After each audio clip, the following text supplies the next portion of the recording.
Y ahora buenas.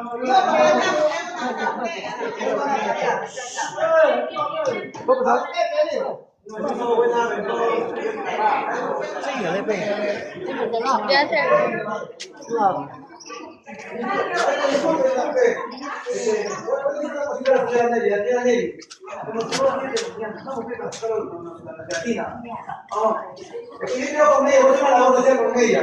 he preparado gelatina para vender, para poder apoyarla. Yo tengo un grupo en TikTok y en YouTube que me están van a apoyar.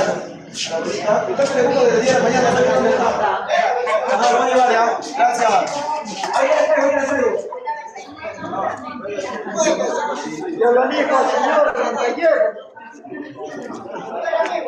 ¡Abre fuerte!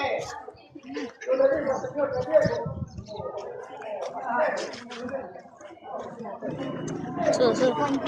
Fuerte la abuelita.